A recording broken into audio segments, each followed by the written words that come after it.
नमस्कार दोस्तों, कैसे हैं आप लोग। आज के ही एडिटोरियल डिस्कशन में मैंने आपसे एक आर्टिकल डिस्कस किया था जिसमें बात की है चाइना के एक्सपेंडिंग न्यूक्लियर स्टैक के बारे में। ये जो चाइना के न्यूक्लियर वेपन्स इतनी तेजी से बढ़ रहे हैं उसके बारे में बात की जा रही है। अब चाइना के वेपन्स बढ़ रहे हैं या नहीं बढ़ रहे हैं इसकी कंफर्म्ड रिपोर्ट्स तो नहीं है, बट यूएस के बहुत सारे एक्सपर्ट समय समय पर अपनी राय देते रहते हैं। और लेटेस्ट अपडेट के हिसाब से ये बताया जा रहा है कि जो साइनो इंडियन बॉर्डर है, मतलब इंडिया का जो बॉर्डर है आपका, उसके पास 16 लॉन्चर्स ऑफ DF-26 को डिप्लॉय किया है। किसने? चाइना ने। अब ये कौन सी बॉर्डर, कौन सी लोकेशन की बात कर रहे हैं, इसको समझने की कोशिश करते हैं।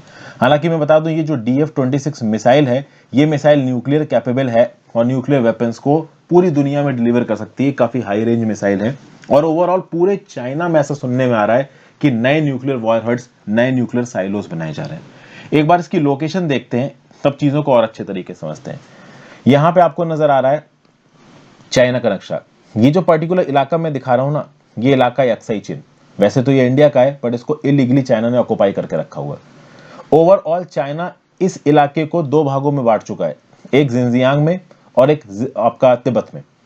जो मेजर पोर्शन है अक्साई चीन का, इतने पोर्शन का, इसका मेजर पोर्शन होटान परफेक्चर का पार्ट है और ये होटान परफेक्चर जिनजियांग प्रोविंस में। और ऐसा बोला जा रहा है कि इस इंडिया चाइना के बॉर्डर के पास ही ये न्यूक्लियर वॉरहेड वाली मिसाइल्स डिप्लॉय की हैं चाइना ने।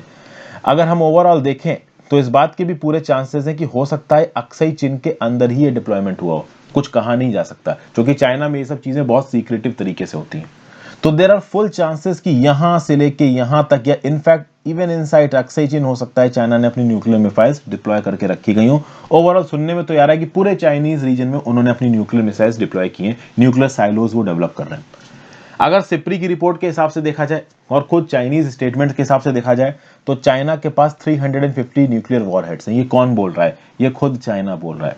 ग्लोबल टाइम्स के बारे में आपने सुना होगा, ये ऑफिशियल पब्लिकेशन है, ऑफिशियल माउथपीस है चाइनीज गवर्नमेंट का। ये 14 अगस्त का आर्टिकल है और इसमें a no first use policy won't deter USA. देखिए, यूएस फर्स्ट यूज पॉलिसी को नहीं मानता है, मतलब न्यूक्लियर वेपन्स में अगर पहला इस्तेमाल करना हो, इंडिया की क्या है, नो फर्स्ट यूज पॉलिसी, मतलब हम पहले न्यूक्लियर वेपन्स इस्तेमाल नहीं करेंगे, हमारे ऊपर अगर न्यूक्लियर वेपन का इस्तेमाल हुआ तो हम रिटेलिएट करेंगे। यूएसए की कोई नो फर्स्ट यूज पॉलिसी नहीं है। मतलब कल की डेट में यूएसए को अगर अपनी या अपने किसी एलाई की सिक्योरिटी करनी है तो वो न्यूक्लियर वेपन पहले इस्तेमाल कर सकता है। और यहां पे चाइना ओपनली यूएस के ऊपर इल्जाम लगा रहा है कि यूएसए चाइना के साथ एक एग्रीमेंट करना चाहता है न्यूक्लियर वेपन्स के स्टॉक पाइल को कम करने के लिए। बट चाइना ऐसा एग्रीमेंट क्यों करे? चाइना के पास ये बोलना है, इस पर्टिकुलर आर्टिकल में चाइनीज गवर्नमेंट ने ये माना है कि उनके पास 350 न्यूक्लियर हेड्स हैं और ओवरऑल उनको बोलना है कि लगभग यूएसए के पास 1400 एक्टिव न्यूक्लियर वॉर हेड्स हैं जो कि इंटर कॉन्टिनेंटल बैलिस्टिक मिसाइल्स पे डिप्लॉयड है। तो इसका मतलब क्या? भी यहां पे इस पर्टिकुलर आर्टिकल में ये नहीं बोला गया है कि चाइना न्यूक्लियर टेक्नोलॉजी को डेवलप कर रहा है, बट ऐसी रिपोर्ट्स निकल के आ रही कि चाइना साइलोज में न्यूक्लियर टेक्नोलॉजी को डेवलप कर रहा है। और हो सकता है चाइना यहां पे बेवकूफ बनाने की भी कोशिश करे। हो सकता है चाइना गलत तरीके से फेक न्यूज लीक करवा दे कि हमने इस पर्टिकुलर पॉइंट पे न्यूक्लियर मिसाइल्स डिप्लॉय कर रखी हूं जबकि यहां कर रखी हूं। देखिए क्या है ना, चाइना के ऊपर अगर न्यूक्लियर अटैक होता है तो जो भी कंट्री न्यूक्लियर अटैक कर रही होगी वो उस जगह पे न्यूक्लियर अटैक करेगी जहां पे चाइना की न्यूक्लियर मिसाइल्स डिप्लॉयड होंगी, ताकि उनकी न्यूक्लियर मिसाइल्स भी वहीं पे तबाह हो जाएं, वहीं फट जाएं। इसीलिए चाइना बहुत सारे अलग अलग जगहों पे अपने मेन लैंड पे मिसाइल्स को डिप्लॉय करेगा, ताकि उसके ऊपर अटैक हो जाता है तो उसके पास बैलेंस में कुछ मिसाइल्स बचे यूएस के ऊपर या फिर किसी और कंट्री के ऊपर अटैक करने के लिए। अब चाइना यूएस वाला एंगल एक समय के लिए अलग हटा दो। आप इस बात की ग्रेविटी को समझ सकते हैं कि ये जो बॉर्डर डिप्लॉयमेंट किया है यहाँ पे चाइना ने इन मिसाइल्स का, ओवरऑल अक्साई चीन के आसपास इस पूरे इलाके में अगर चाइना किसी भी प्रकार की न्यूक्लियर इनेबल्ड मिसाइल्स को इंस्टॉल कर रहा है तो this is the biggest security threat for India. Why this is the biggest security threat for India? क्योंकि आपको पता है कि अभी देवसांग प्लेन्स को लेकर हमारे नेगोशिएशंस चल रहे हैं चाइना में। अब आप बोलोगे देवसांग प्लेन का है, तो समवेयर हेयर पड़ते हैं आपके देवसांग प्लेन, और वहां पे 972 स्क्वायर किलोमीटर के इलाके के अंदर चाइना घुस आया। तो इन नेगोशिएशंस में इंडिया अगर एक छोटा मोटा कन्वेंशनल वॉर या फिर एक कोई छोटा मोटा एक्शन लेके चाइनीज फोर्सेस को पीछे पुशबैक भी करना चाहे तो इंडिया के ऊपर एक सप्रेसिव एक्शन की तरह काम करेगा चाइनीज मिलिट्री न्यूक्लियर डिप्लॉयमेंट। तो अगर चाइनीज इंडो साइनी बॉर्डर के पास एक छोटा मोटा न्यूक्लियर डिप्लॉयमेंट कर देते हैं तो ये इंडिया के ऊपर एक सप्रेसिव फैक्टर का काम करेगा। ये बात चाइनीज जानते हैं। देखिए, वो दिन गए जब चाइना ये समझता था कि इंडिया उसके लिए कोई बहुत बड़ा थ्रेट नहीं है। आज की डेट में चाइना इंडिया को एक बहुत बड़ा थ्रेट समझता है। तो इंडिया भी इस चीज को समझ रहा है और अब वो समय आ चुका है कि हम खुद के न्यूक्लियर वेपन्स को और बढ़ाएं। हमारे पास भी न्यूक्लियर वेपन्स हैं, लगभग 200 न्यूक्लियर वेपन्स हैं, but they are not enough to tackle the threat of China. जितना भारत सरकार की कैपेबिलिटी थी, हमने उनको LAC पे पीछे पुशबैक किया है, लेकिन चाइना को स्ट्रेटेजिकली पीछे ढकेलने के लिए एक तो हमारी ट्रेड कॉम्पिटिटिवनेस और सेल्फ सफिशिएंसी बढ़नी चाहिए, और उससे ज्यादा न्यूक्लियर वेपन्स भी एक बहुत इफेक्टिव काउंटर फैक्टर की तरह काम करेंगे।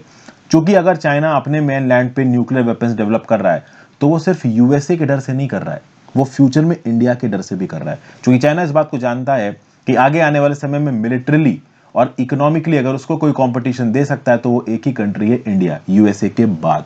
तो इसीलिए यहाँ पे ओवरऑल इंडिया के ऊपर भी एक सप्रेसिव फैक्टर की तरह काम करेगी न्यूक्लियर टेक्नोलॉजी। इसलिए ये न्यूक्लियर साइलोस चाइना बिल्टअप कर रहा है। कितने बिल्टअप कर रहा है, कितने नहीं बिल्टअप कर रहा है, वो एक अलग बात है। तो हमें भी अपनी तरफ से ये nuclear technologies, nuclear weapons built up करने चाहिए। अब ये बोलना बहुत आसान है कि इंडिया को न्यूक्लियर वेपन्स बिल्टअप करने चाहिए, करना उतना ही मुश्किल है। कल की डेट में अगर इंडिया न्यूक्लियर वेपन्स डेवलप करता है तो डेफिनेटली इसकी हवा पूरी दुनिया में उड़ेगी। इंडिया के ऊपर इंटरनेशनल प्रेशर आ सकता है, ठीक है, सैंक्शंस की धमकियां इंडिया को आ सकती हैं। दूसरी बात, पैंडेमिक के चलते हमारी इकोनॉमी वैसे ही कमजोर है, तो हमें सोशल फैक्टर्स पे ज्यादा पैसा खत्म करना है, लोगों की इकोनॉमी सुधारने पे ज्यादा पैसा करना है। और अगर हम न्यूक्लियर वेपन्स डेवलप करते हैं तो this is definitely an expensive option. लेकिन हमारे पास देखिए चॉइस नहीं है। हमारे पास दो बहुत ही वायलेंट नेबर्स हैं, और कल की डेट में अगर टू फ्रंट वॉर होता है तो इस टू फ्रंट वॉर के खतरे से बचने के लिए जो सबसे इफेक्टिव डिटरेंट इंडिया के पास है वो है न्यूक्लियर वेपन। और अभी के लिए जो इंडिया के न्यूक्लियर वेपन्स का स्टॉक पाइल है, this is not enough. India needs to develop more nuclear weapons so as to effectively counter China and Pakistan। ये एक छोटा सा व्यू पॉइंट है। कुछ इसी प्रकार का व्यू पॉइंट आपका इस आर्टिकल में भी लिखा हुआ है। इसमें मैंने थोड़े से इनपुट्स ग्लोबल टाइम्स के इस आर्टिकल्स के भी डाले हैं। आई होप आपको व्यू पॉइंट पसंद आया हो। आप अपने व्यू पॉइंट्स भद्र भाषा में नीचे कमेंट बॉक्स में लिख सकते हैं, अपने व्यू पॉइंट बता सकते हैं। आपका क्या सोचना है, इंडिया को न्यूक्लियर वेपन्स डेवलप करने चाहिए, नहीं करने चाहिए, फ्यूचर के पर्सपेक्टिव से एज अ ब्यूरोक्रेट आप अपना व्यू पॉइंट नीचे कमेंट बॉक्स में जरूर बताओ।